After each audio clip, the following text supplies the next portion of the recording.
Text information. Text information can be written in script using the Roman alphabet or a different script that is appropriate to the language of the reader. Text information or textual information can be written in the language most appropriate to the reader. For example, Japanese, Chinese, and Korean textbooks are using their own language. Creators of text information. Readers are influenced and persuaded by the power of written words. A reputable and well-organized materials or written works is a collective effort between writers and members of the editorial team. Below are the several kinds of writers.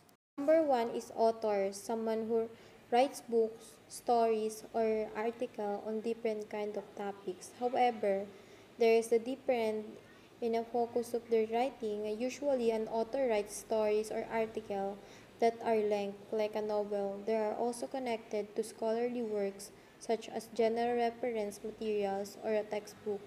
An author is someone whose work has already been published. Number two is writer. A writer is more associated with writing literary works like poems and short stories.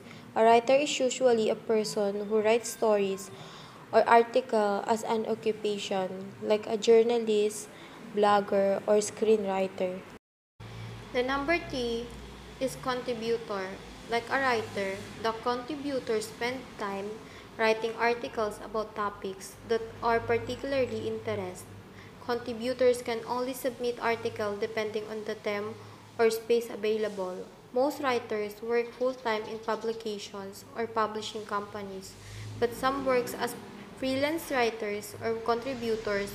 A freelance writer is a self-employee and it's not connected to a specific publication or company. Number four is columnist, someone who writes and shares his opinion, insight, and commentaries about social and political issues. In a newspaper or a magazine articles written by the columnists appear on a regular basis. Even though columnists are free to express their opinion, must be abide by the professional codes of ethics for journalists.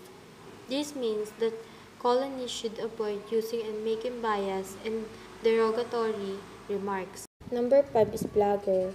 A blogger is someone who writes personal opinion on topics or issues that interest them. Their work can be seen and read in online journal or websites. Rather than writing a column for a magazine or a newspaper, a blogger shares their insight idea, reflection, experience, and activities through a blog entry. Number six is editor, someone who coordinates with the author or writer in planning, reviewing, and reversing content for publication. In addition, an editor task is to coordinate with the layout artist to ensure that all corrections are carried out from the start to end. The editor also gives the final say to the final content of the written text. The last is number seven, publisher, someone who is responsible for preparing, acquiring, and managing a publication. The publisher works with a team of writers, authors, and layout artists and decided on the type and theme of the materials to be published.